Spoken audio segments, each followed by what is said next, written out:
The silence of the Alaskan wilderness can drive a man to madness.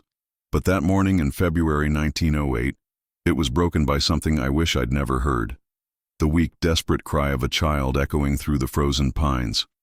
I'd been running my trap lines for 15 years, and I knew every sound the tundra made.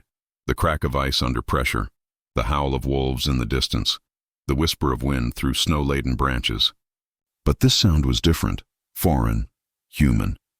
As I stood there with my breath forming clouds in the -30 air, my boots crunching on snow that hadn't seen sunlight in weeks, I felt my blood turn colder than the ice beneath my feet.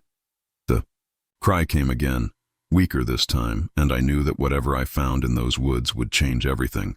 What I discovered that day would haunt me for the next 100 years.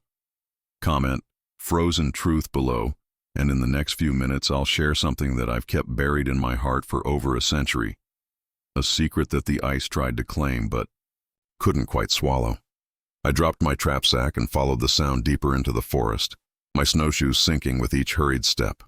The temperature had been dropping for days, and even the ravens had abandoned this godforsaken stretch of wilderness 20 miles north of Fairbanks.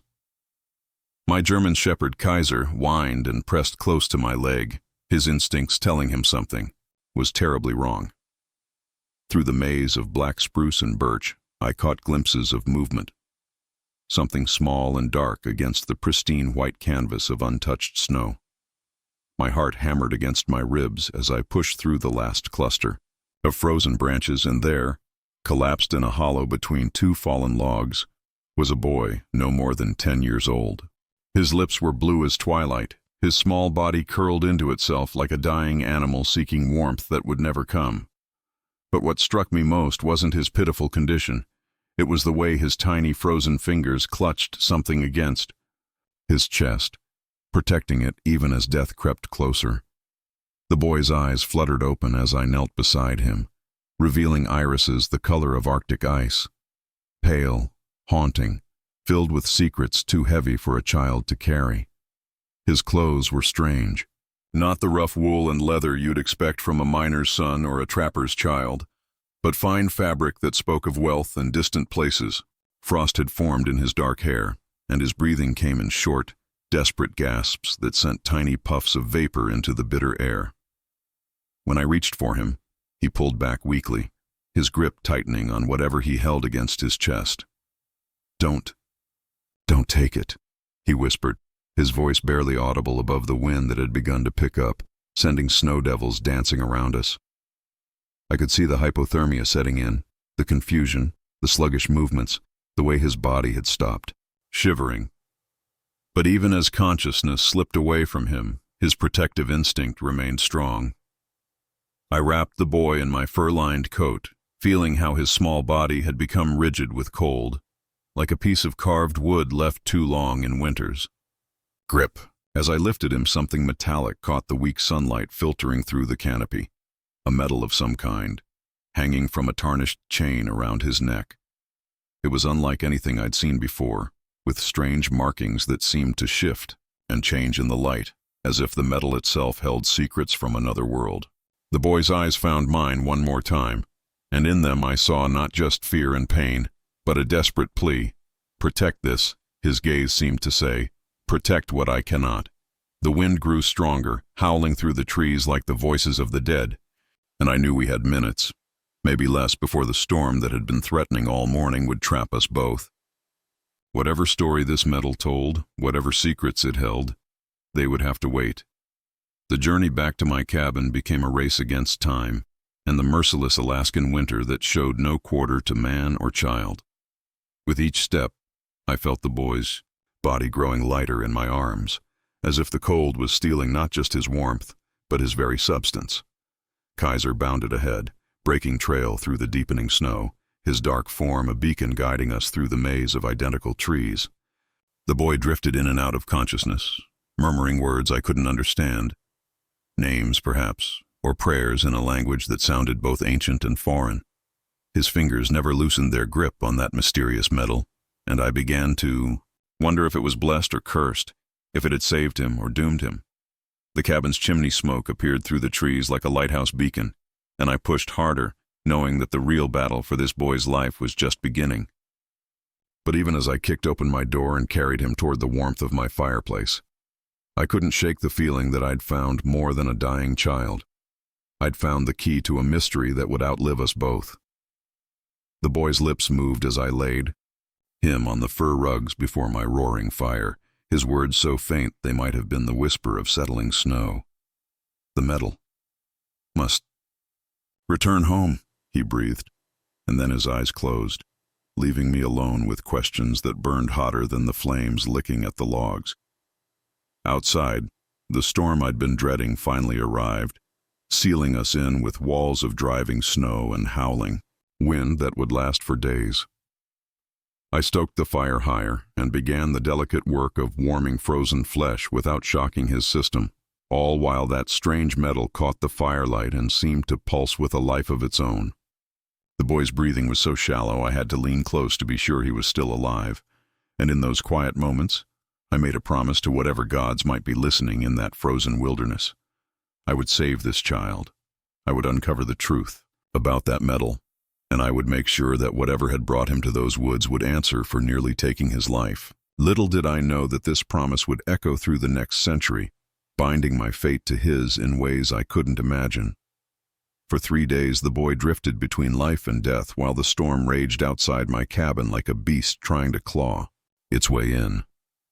I fed him warm broth drop by drop, wrapped his frostbitten fingers in heated cloths, and watched over him as the fever took hold.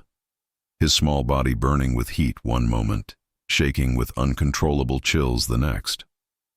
During his delirium, he spoke in fragments, calling out names that sounded Russian, then English, then something else entirely, that made my skin crawl with its strangeness. "Papa, the men came. They took everything," he would whisper, his eyes moving rapidly beneath closed lids as if he were watching scenes from a nightmare. The metal never left his grasp, even when unconsciousness claimed him completely, and I began to notice that it seemed to grow warm against his chest, as if responding to his distress. On the third night, as I dozed in my chair beside the fire, I heard him speak a single word clearly. Romanov. That name hit me like a punch to the gut, because everyone in Alaska had heard the whispers from the lower states about what was happening in Russia.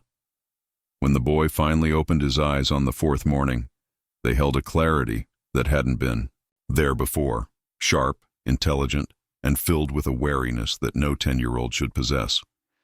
He studied my face for a long moment, then looked around the cabin, taking in every detail. The rough-hewn walls, the animal pelts hanging from the rafters, my rifle mounted above the door.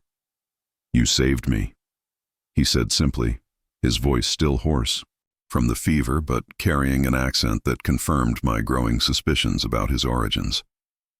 I offered him more broth, and as he drank, I noticed how he held himself, straight-backed and formal, like he'd been taught proper posture by tutors and governesses. When I asked his name, he hesitated for so long I thought he wouldn't answer, his small fingers unconsciously tracing the outline of the metal beneath his shirt. Finally, he spoke a name that made my blood run cold. Alexei.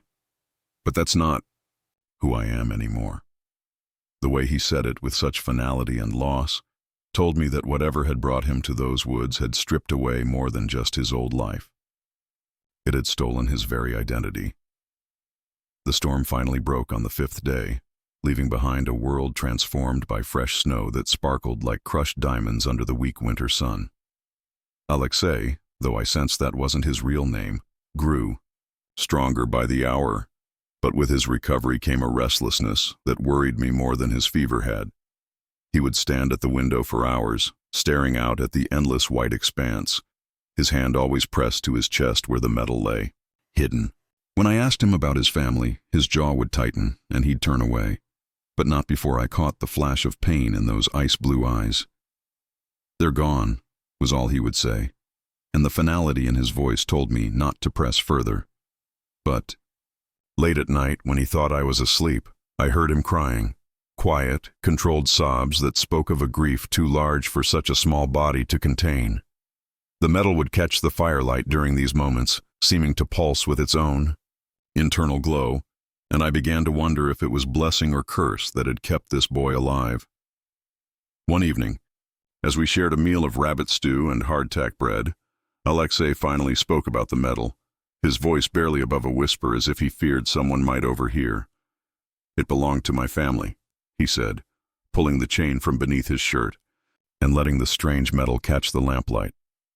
Up close, I could see that it wasn't made of any metal I recognized. It seemed to shift between silver and gold, with markings that appeared to be both Cyrillic and something far older. The boy's fingers trembled as he traced the symbols, and I saw tears gathering in his eyes. "They came in the night," he continued, his voice growing smaller with each word. "Men with guns and torches. They said we were enemies of the revolution, that our blood was poison in the new world they were building." He looked up at me then, and in his gaze I saw the terrible weight of survival, the guilt of being the only one left to tell the story. The metal seemed to grow heavier in his hands, as if it carried the souls of all those who had died to protect it. The truth, when it came, hit me like an avalanche I never saw coming. Alexei wasn't just some wealthy merchant's son, he was royalty. And that medal wasn't just family jewelry, but a piece of Russian imperial history that men would kill for. As he spoke, painting pictures of palaces and privilege, of a world where his every need was anticipated by servants and his future mapped out by birthright, I understood why he'd been so careful to hide his identity. The revolution had reached even this frozen corner of Alaska, and there were those who would see the boy dead simply for the blood that ran in his veins. "They smuggled me out," he whispered, his small hands shaking as he tucked the medal back beneath his shirt. "Said I was the last hope, that I had to survive to remember them all. But what good is remembering when you're just a boy alone in the wilderness?" The weight of his burden settled over us both like the silence that follows an avalanche, and I realized that saving his life had been the easy part. Keeping him alive in a world that wanted him dead, that would be the real challenge. As the night deepened and the fire burned low, casting dancing shadows on the cabin walls, I made a decision that would shape both our destinies.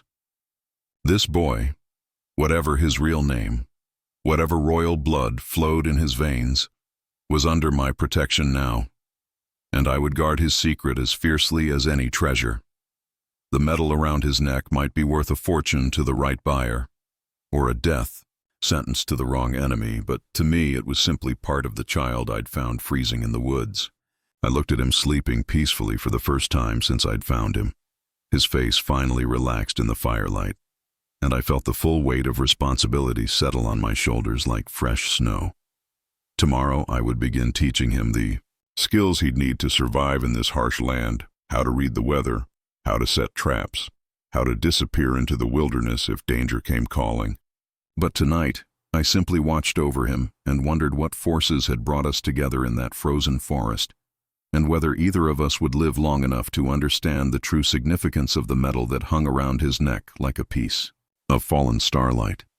The sound of horses cutting through the pre-dawn silence woke me from the deepest sleep I'd known in weeks, their hooves muffled by snow but unmistakably approaching my cabin with purpose that made my blood run cold.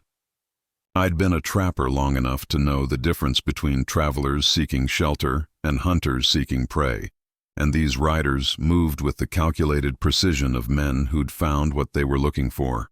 Beside me, Alexei stirred in his sleep, one hand instinctively moving to the medal at his throat, as if even in dreams he knew danger was coming.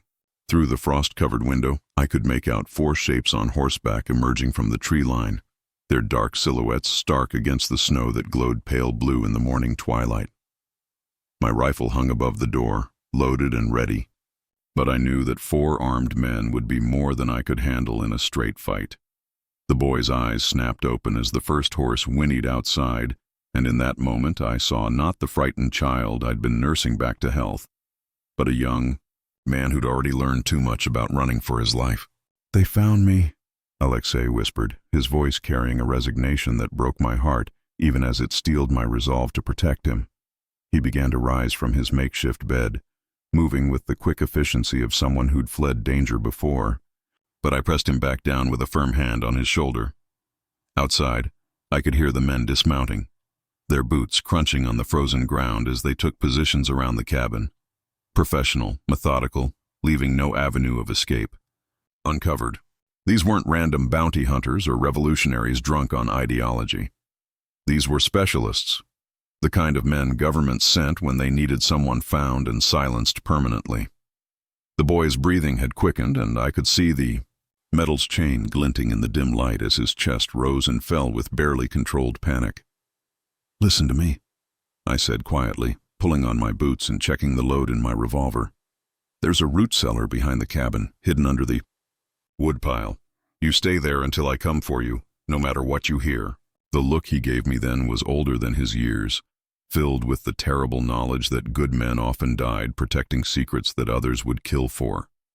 I stepped out into the bitter morning air with my hands visible but ready, facing four men who looked like they'd ridden straight out of hell itself, ice hanging from their beards, their eyes hard as the frozen ground beneath their feet.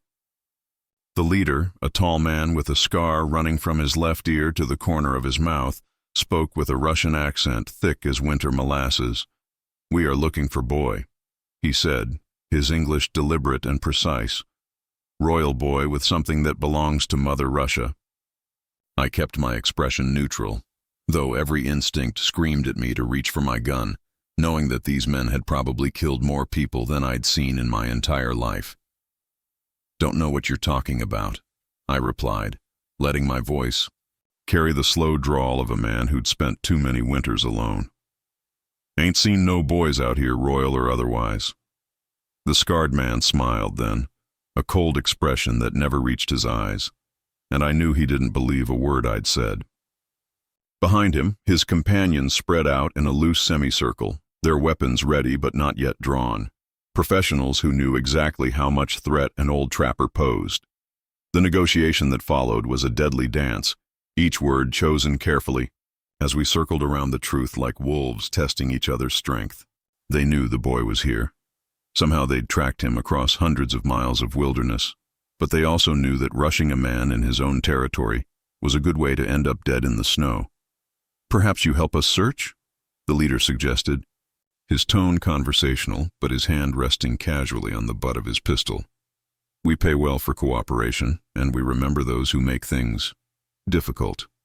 I could feel sweat freezing on my forehead despite the cold, knowing that every second this conversation continued was another second for Alexei to get deeper into whatever hiding place he'd found.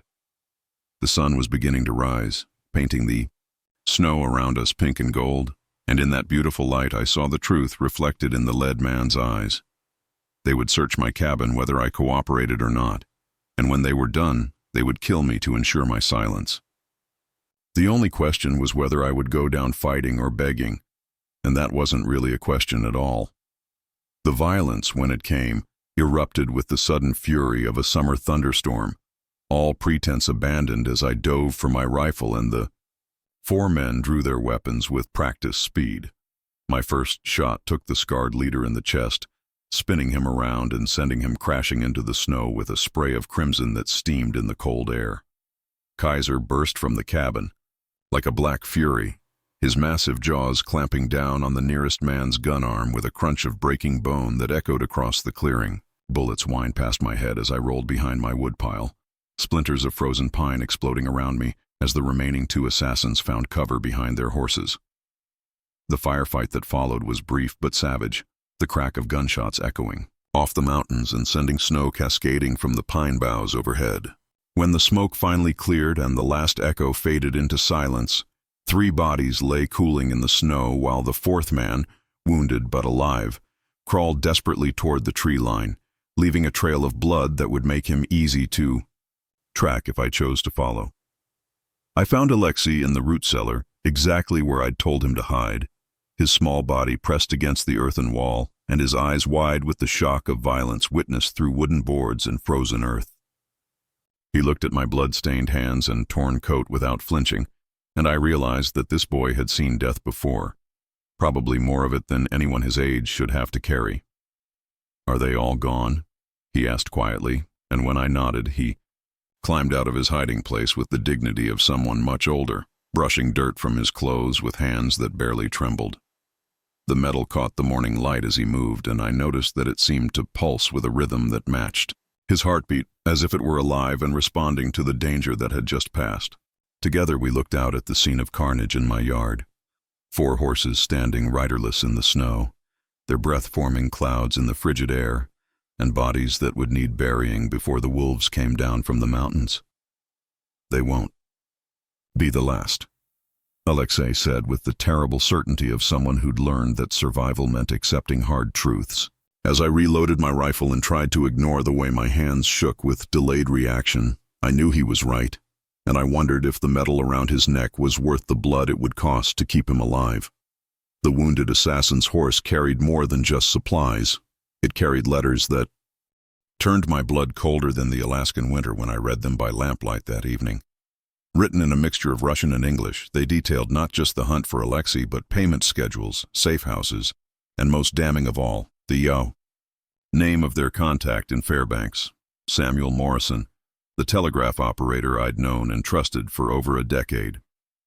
My hands shook as I read Morrison's careful handwriting describing the boy's location, his condition, even the approximate time. I'd found him in the woods, information that could only have come from someone who'd been watching my every move. Alexei sat across from me at the rough wooden table, his young face grave as he studied my expression, and I realized that the betrayal cut deeper than any knife because it meant we'd never been safe at all. "You know this man," he said quietly. And it wasn't a question. This boy had learned to read faces and voices with the precision of someone whose life had depended on knowing whom to trust. The metal around his neck seemed to pulse with a darker light now, as if responding to the treachery that surrounded us like wolves circling in the darkness. The letters revealed a conspiracy that reached far beyond a few Russian agents. They spoke of American sympathizers, men who believed that harboring Romanov survivors would bring down the wrath of the new Soviet government on Alaska itself. Morrison had been feeding information, not just to the Russians, but to a network of locals who wanted the boy found and eliminated before his presence could endanger their own lives and livelihoods. Names I recognized filled the pages. The bank, president, the mayor, even Father Mackenzie from the Catholic Church where I'd attended Christmas services for the past 8 years. These weren't foreign enemies or revolutionary zealots. These were my neighbors, men I'd shared drinks with and traded stories with. Men who'd decided that one boy's life was worth less than their own security. As I read each name, I felt something die inside me, that last remnant of faith in human decency that had survived 15 years of harsh wilderness living. Alexei watched me process this information with eyes far too old for his face, and when he spoke, his voice carried the weary wisdom of someone who'd learned early that survival meant trusting no one completely. "In Russia, before the end, we had a saying," Alexei said, his fingers unconsciously tracing the outline of the metal beneath his shirt. "The knife that kills you is always held by a friend's hand." He looked toward the window where snow had begun falling again, thick flakes that would cover the bloodstains in my yard by morning, erasing the evidence of violence but not the memory of it. My father trusted his advisors, my mother trusted her ladies-in-waiting, and they all trusted the guards who were supposed to protect us. His voice grew softer with each word, and I could see him retreating into memories that no child should have to carry. In the end, it was Uncle Victor who opened the doors for the soldiers. Uncle Victor who'd bounced me on his knee and taught me to ride, who swore he'd die before letting harm come to our family. The boy's laugh was bitter as winter wind, and when he looked at me again, I saw that he'd recognized something in my face that confirmed his darkest suspicions about human nature. The metal caught the lamplight and seemed to shimmer with its own inner fire, as if it were feeding off the pain and betrayal that surrounded it like smoke. I made the decision that would haunt me for decades in the space between one heartbeat and the next. We had to leave Alaska, had to disappear so completely that even Morrison and his network of collaborators would never find our trail. But first, I needed to know how deep the betrayal went. How many of the people I'd called friends had signed Alexei's death warrant for the promise of safety or silver. The boy understood immediately what I intended, his eyes widening with fear, not for himself, but for me. "You're going to confront him," he said, and when I nodded, he grabbed my arm with surprising strength. They'll be waiting. Morrison knows you found the letters. He'll have prepared for this. His grip tightened on my sleeve, and I could feel the desperation in his small fingers, the fear of being left alone again in a world that wanted him dead. "Promise me you won't go alone," he whispered. And in his voice I heard echoes of all the promises that had been broken in his young life, all the adults who'd sworn to protect him and failed. The metal pulsed against his chest like a second heartbeat, and I wondered if it was trying to warn us or simply marking time until the next betrayal arrived at our door. The plan I conceived was born of anger and desperation in equal measure, a gamble that would either give us the answers we needed or get us both killed in the attempt. We would go to Fairbanks together, but separately. I would enter the town openly, drawing attention while Alexei circled around to watch Morrison's telegraph office from the abandoned mining claim on the hill above. If Morrison was innocent, if the letters were forgeries designed to turn us against our allies, then my confrontation would reveal the truth. If he was guilty, then Alexei would witness whatever trap was sprung and hopefully escape to tell the tale. The boy listened to my plan with the intensity of a general studying battlefield maps, asking sharp questions about timing and contingencies that reminded me once again that he was far older than his years suggested. "And if they kill you?" he asked finally, his voice steady despite the tears gathering in his eyes. "What happens to the metal then? What happens to the promise you made?" I had no good answer for him, because we both knew that my death would leave him alone in a hostile world with nothing but a mysterious piece of metal and the fading hope that somewhere, someone still remembered the family that had died to protect it. The night before we left for Fairbanks, I found Alexei standing at the window, his reflection ghostly in the frost-covered glass as he stared out at the endless expanse of snow that stretched toward the horizon. The metal hung outside his shirt now, catching the moonlight and casting strange shadows on the cabin wall that seemed to move and shift like living things. "I keep thinking about my sister Anastasia," he said without turning around, his breath fogging the glass. "She had a music box that played a waltz, and she would dance with it every night before bed, pretending she was at a grand ball in St. Petersburg." His voice broke on the last word, and I saw his small shoulders shake with suppressed grief. I wonder if the metal remembers her too, if it carries the memory of everyone we've lost. When he finally turned to face me, his eyes were bright with unshed tears and a determination that scared me more than any threat we'd faced so far. "Tomorrow in Fairbanks, we'll learn who we can trust and who would see us dead. But whatever happens, promise me that if I don't survive this, you'll make sure the metal finds its way home, not to Russia, but to wherever the dead can finally rest in peace." As I gave him that promise, I felt the weight of destiny settling around us like a shroud, and I knew that our journey to Fairbanks would change everything, one way or another. 100 years later, on a morning in February 2008 that was unseasonably warm for Fairbanks, construction worker Jake Thompson struck something metallic with his excavator while clearing land for a new shopping center where the old telegraph office once stood. The object that emerged from the permafrost was wrapped in oiled leather that had somehow survived a century of freeze and thaw, and when Jake carefully unwrapped it in the foreman's trailer, he found himself staring at a metal unlike anything he'd ever seen. The metal seemed to shift between silver and gold in the fluorescent light, and the strange markings etched into its surface appeared to move and change as he turned it in his calloused hands. Accompanying the metal was a letter, written in faded ink on paper that crumbled at the edges, addressed to whoever finds this, and signed with a name that made Jake's breath catch in his throat, Thomas McKenna, 1908. The letter spoke of a boy named Alexei, a betrayal that had shattered trust, and a promise that had echoed through the decades, waiting for the right person to uncover the truth. As Jake read those words by the pale winter light streaming through the trailer windows, he felt the weight of history settling on his shoulders like snow that had been falling for 100 years. The letter revealed secrets that had been buried deeper than the permafrost, secrets that connected the metal to a story Jake's own great-grandfather had told him as a child, stories of Russian royalty hiding in Alaska, of betrayals and murders, of a trapper who disappeared one winter night and never been seen again. Thomas McKenna had been Jake's great-great-grandfather, the family patriarch whose mysterious disappearance had become local legend, and now Jake held proof that the old stories were more than frontier folklore.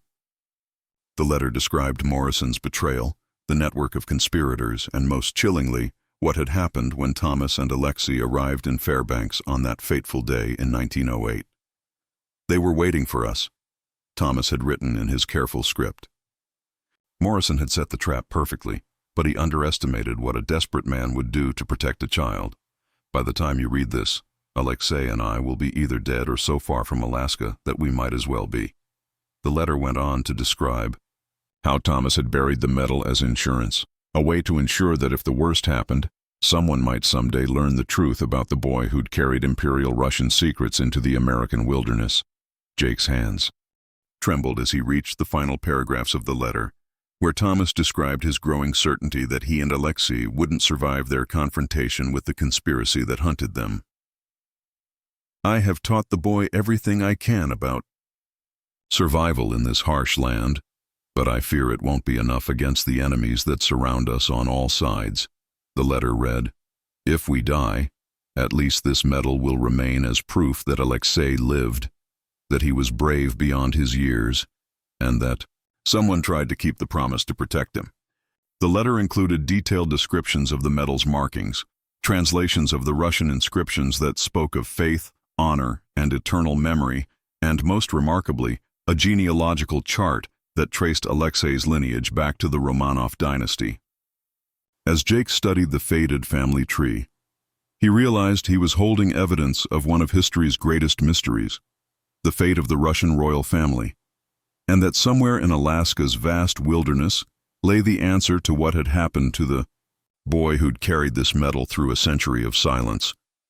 The implications hit Jake like an avalanche as he considered what to do with his discovery, knowing that the medal in his hands represented more than just historical curiosity.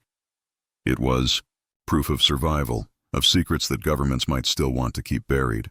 He thought of the stories his great-grandfather had told about Thomas McKenna, stories of a man who'd vanished without explanation, leaving behind only questions and a cabin that had been found empty except for signs of a desperate fight. Now those stories took on new meaning, painted in shades of sacrifice and heroism that made Jake's chest tighten with pride for an ancestor he'd never known. The medal seemed to pulse with warmth in his hands, as if it recognized that it had finally found someone connected to its protector, someone who might understand the weight of the promise that Thomas had made in those frozen woods so long ago. Outside the trailer, Jake could hear the modern sounds of construction: diesel engines, hydraulic hoses, workers shouting over the noise of progress. But in his hands he held a piece of the past that demanded to be acknowledged, honored, and finally brought home.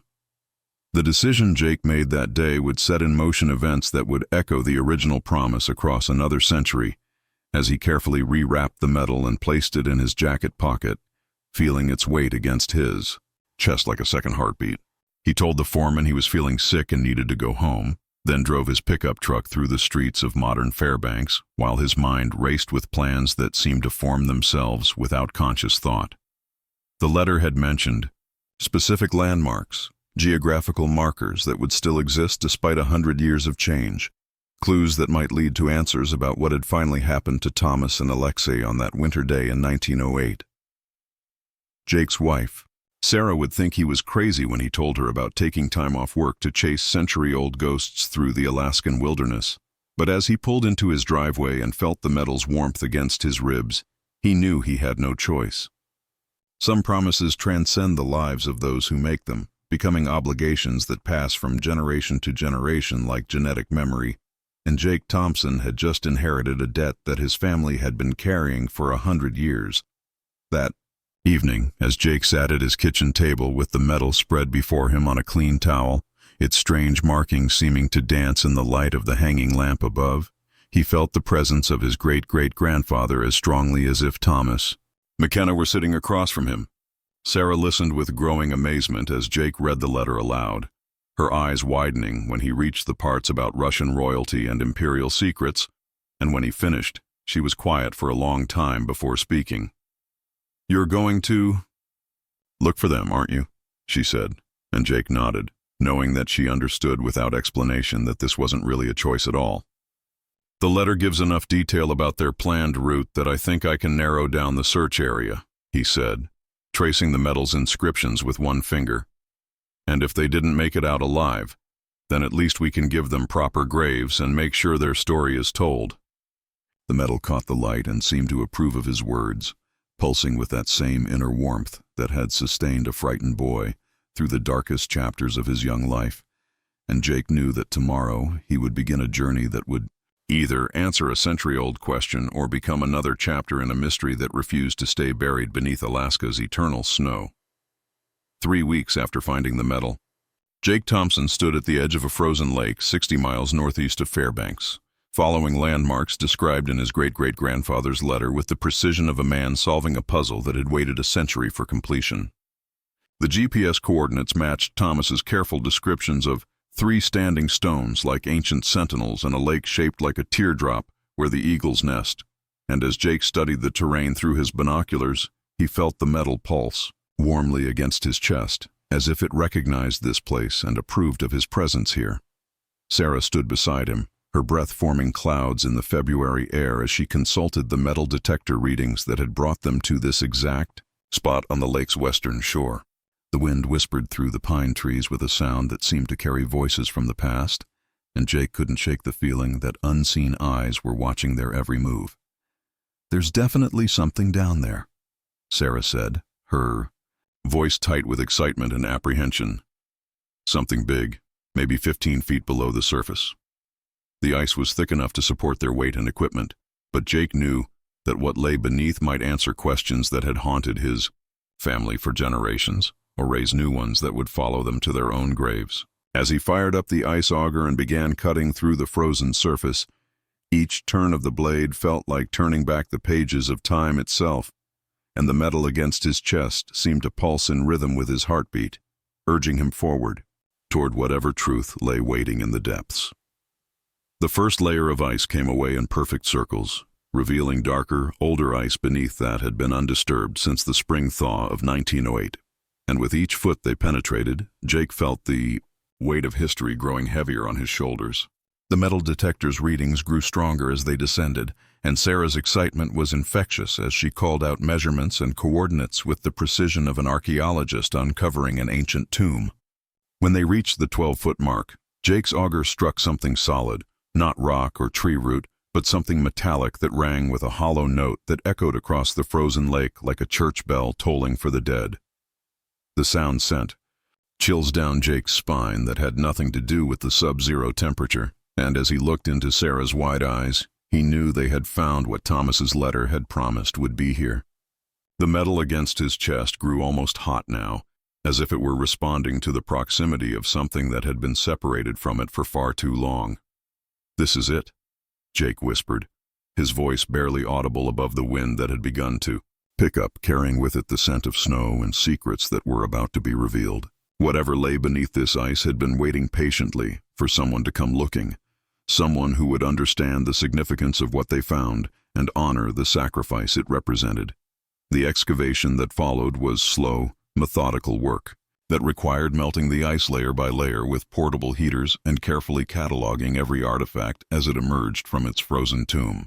The first thing they found was the skeleton of a horse, its bones scattered but still recognizable, with a bullet hole in its skull that spoke of violence and desperation that had played out on this very spot more than a century ago.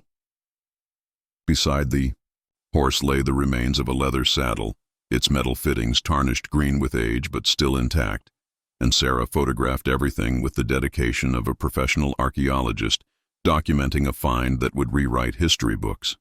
The horse's position suggested it had fallen suddenly, and the bullet hole confirmed Jake's growing certainty that this peaceful lake had once been a battlefield where his ancestors had made their final stand against forces that would see them silenced forever. Next came pieces of camping gear, a cast-iron pot, the remains of a canvas tent, and most remarkably, a rifle still loaded with cartridges that had somehow avoided corrosion in the frozen environment that had preserved them, like insects in amber. Each discovery painted a clearer picture of those final days in 1908, when Thomas McKenna and the boy called Alexei had chosen to face their destiny beside these frigid waters rather than spend their lives running from enemies who would never stop hunting them. The metal pulsed against Jake's chest with increasing intensity, as if it were excited by the proximity of artifacts that had shared its burden of secrets for so long. As they dug deeper into the ice, more personal items began to emerge. A silver pocket watch that had stopped at 347, a leather tobacco pouch with Thomas's initials carved into the flap, and most significantly, wrapped in the same type of oiled cloth that had preserved the metal. A leather journal that made Jake's hands shake as he lifted it from the icy water that had kept it frozen in time. The journal belonged to Alexei, its pages filled with entries written in a mixture of English and Russian, chronicling the final days of his journey with Thomas McKenna through the Alaskan wilderness in the spring of 1908. Sarah helped Jake carefully separate the pages as they thawed, photographing each one to preserve the text in case the ancient paper disintegrated in the warming air. And what they read there transformed their understanding of everything that had led to this frozen grave beside a lonely lake. Thomas says, "We cannot trust anyone in Fairbanks," one entry read in Alexei's careful handwriting. "But he has a plan to expose Morrison and his conspirators before they can silence us forever." The pages that followed painted a picture of two desperate souls, man and boy, who had decided to make their stand not in flight, but in confrontation with the forces that hunted them with the relentless patience of wolves following a blood trail. As Jake read Alexei's words by the pale Arctic sunlight, he realized that his great-great-grandfather and the Russian boy had chosen to face their enemies, rather than spend their lives running from shadows that would never stop pursuing them across the vastness of Alaska's unforgiving wilderness. The entries in Alexei's journal revealed planning and preparation that spoke of military precision rather than desperate improvisation, suggesting that both Thomas and the boy had accepted their likely fate while working systematically to ensure their deaths would serve a greater purpose than mere survival. "We have gathered evidence that will destroy Morrison's network," Alexei had written in his methodical English. Letters that prove the conspiracy reaches into the highest levels of territorial government. Bank records showing payments to Russian agents and testimonies from 3 witnesses who saw the telegraph operator meeting with known assassins. The boy had been far more than a passive victim. He had become Thomas's partner in an investigation that would expose the corruption poisoning their adopted home, and his royal education had given him skills in languages and diplomacy that proved invaluable in gathering intelligence from unsuspecting sources. One entry described how Alexei had posed as a lost child seeking shelter, using his innocent appearance to gain access to homes and offices where conspirators felt safe discussing their treacherous plans, never suspecting that the boy they pitied was recording every word in his journal for posterity. The metal mentioned throughout these pages was described not as a burden or a target, but as a source of strength that reminded Alexei daily of his duty to honor the memory of his murdered family by ensuring their killers faced justice, even if that justice had to wait until another generation could deliver it.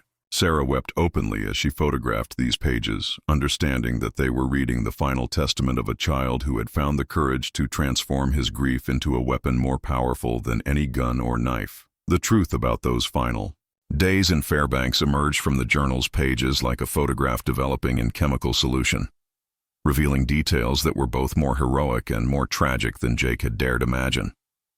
Thomas and Alexei had returned to town, not as victims fleeing for their lives, but as hunters seeking justice for the betrayals that had cost so many innocent people their lives, armed with evidence that would expose the full extent of Morrison's treacherous network to the harsh light of frontier justice. They had spent weeks preparing for a single moment of confrontation, gathering allies among the honest townspeople who had grown suspicious of the telegraph operator's sudden wealth, and frequent mysterious visitors who spoke with foreign accents and carried weapons like professional killers. The plan they devised was audacious in its simplicity. They would confront Morrison in his telegraph office, but not alone, presenting their evidence not to him in private, but to a carefully gathered crowd of townspeople who had been told to expect a revelation about Russian spies operating in their midst. The boy spoke like a prince. Alexei had written about himself in the third person, as if he were recording history rather than living it. He told them of palaces burned and families murdered, of a metal that carried the memory of the dead and the dreams of those who would remember them. The confrontation had unfolded exactly as they had planned until Morrison, cornered and desperate, had drawn his weapon and opened fire on the crowd that had gathered to witness his downfall. In the chaos that followed, both Thomas and the telegraph operator had died, but not before Alexei's evidence had convinced the townspeople of Morrison's guilt and the extent of the conspiracy that had turned their community into a hunting ground for foreign assassins.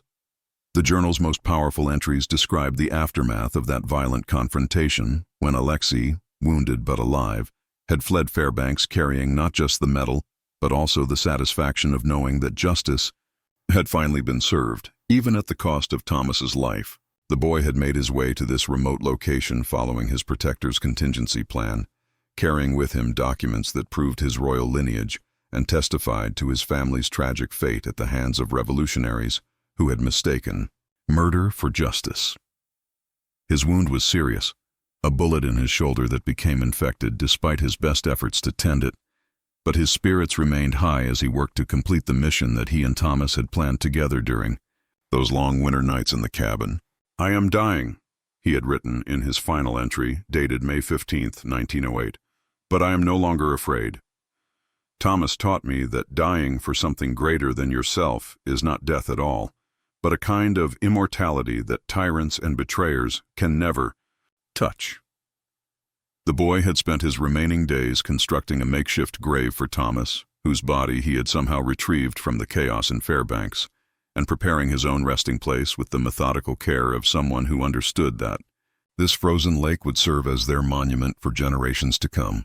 His last words, written in a hand growing weaker with each line, spoke of the medal's true purpose and the promise he had made to carry forward the memory of all who had died protecting the innocent from those who would murder children in the name of political revolution. The physical evidence they uncovered supported every detail in Alexei's journal, painting a picture of two people who had faced their final days with dignity and purpose rather than fear and desperation.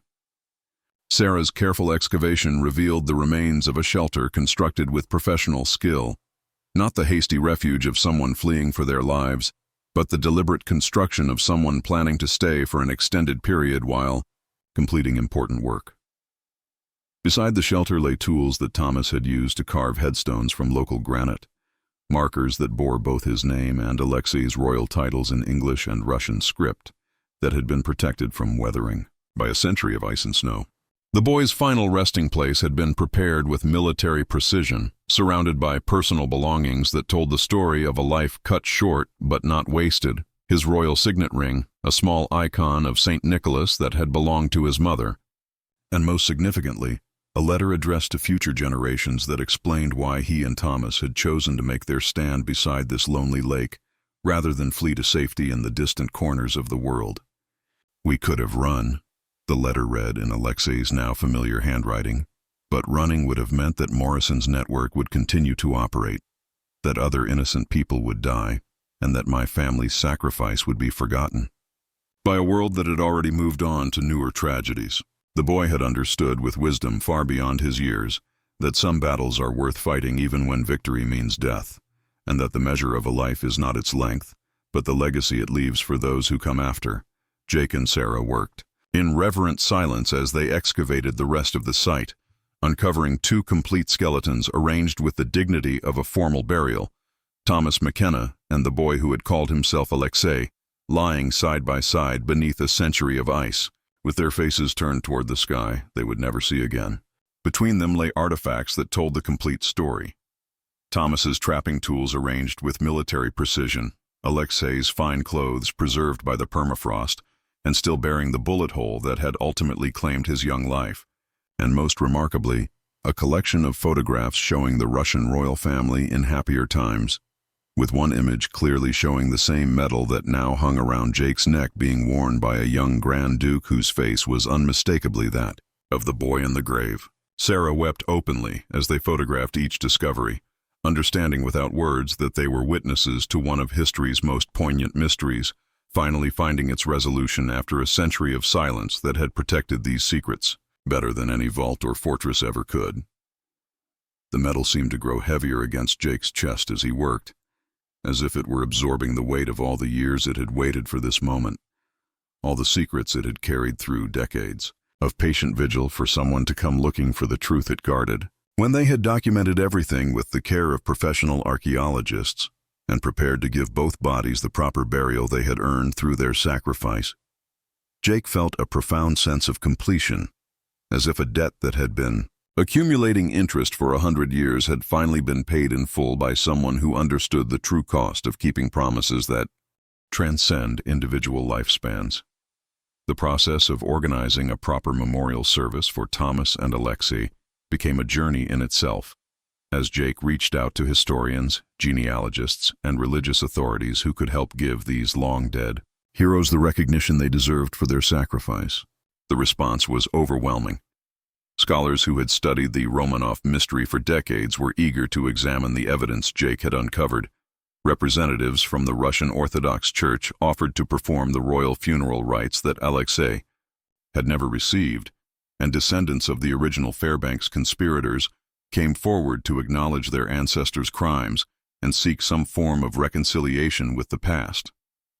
Dr. Elena Petrov, a historian specializing in the fate of the Russian royal family, confirmed after examining the photographs and documents that Alexei was indeed Grand Duke Alexei Nikolaevich Romanov, the hemophiliac son of Tsar Nicholas II, who had supposedly died with his family in Ekaterinburg in 1918. This discovery rewrites everything we thought we knew about the Romanov executions, she explained to Jake during one of several phone conversations. If Prince Alexei survived and made it to Alaska, it means the Bolsheviks deliberately spread false information about killing the entire family, possibly to prevent exactly the kind of rescue mission that apparently succeeded. The implications of this revelation extended far beyond academic interest. It meant that the last heir to the Russian throne had died not in a basement execution chamber, but as a free man fighting for justice in the American wilderness, and that his final act had been to expose and destroy a network of conspirators who were betraying both their adopted country and the refugees they claimed to help. The memorial service Jake organized drew people from across Alaska and beyond. Historians who had studied the Romanov mystery, descendants of the original Fairbanks conspirators who came to acknowledge their ancestors' crimes, members of the Russian Orthodox Church who would perform the royal funeral rites, and representatives from both the American and Russian governments who recognized the historical significance of what had been uncovered beside this frozen lake. As the priest chanted prayers in Old Church Slavonic and blessed the simple wooden coffins that would finally give both Thomas and Alexei the rest they had earned through their courage, Jake felt the metal pulse one final time against his chest. Before growing still, its century-long vigil finally ended by the recognition and honor that had been so long delayed. In his eulogy, Jake spoke of promises that transcend individual lives, of courage that can outlast empires, and of the way love and loyalty can preserve truth even when buried beneath decades of ice and silence that would have defeated lesser men. "They didn't just die here," he said, looking out at the faces gathered around the grave sites where two wooden crosses now marked the final resting place of heroes whose names had been forgotten by history. They chose to make their lives count, for something bigger than survival, something that would outlast the winter that claimed them and echo through the generations until someone came looking for the truth they died to preserve. The medal, he announced, would be donated to the Smithsonian Institution, where Alexei's story would be preserved, not as a footnote to the larger tragedy of the Russian Revolution, but as a testament to the power of ordinary people to perform extraordinary acts of courage when the moment demands sacrifice for a cause greater than personal safety. As the first shovel of earth fell on the coffins and the Arctic wind whispered through the pine trees that had witnessed their sacrifice more than a century earlier, Jake knew that Thomas McKenna's promise had finally been kept in full, and that some stories are worth waiting a century to tell properly to a world that might finally be ready to understand their significance. The crowd began to disperse slowly, reluctantly, as if no one wanted to be the first to leave this sacred ground where two heroes had chosen to make their final stand against forces that would have preferred their story remain buried forever beneath Alaska's eternal snow. Sarah took Jake's hand as they walked back toward their truck, and he could feel the weight of the medal's absence against his chest, a weight he had carried for only a few weeks, but which felt like it had been part of him for decades, connecting him to ancestors he had never known, but whose courage had shaped the man he had become. The lake stretched out behind them, its frozen surface once again peaceful and unmarked except for the two simple crosses that would stand as monuments to the power of love to transcend death, of loyalty to outlast empires, and of truth to survive, even the longest winter that human cruelty can devise. In his heart, Jake carried the certainty that somewhere in whatever realm awaits those who die in service to others, Thomas McKenna and Prince Alexei Nikolaevich Romanov had found the peace that had eluded them in life, and that their sacrifice had finally achieved the immortality they had chosen over the mere survival that would have meant abandoning everything they held sacred, to the mercy of those who understood neither honor nor courage, nor the kind of love that makes ordinary people capable of extraordinary heroism.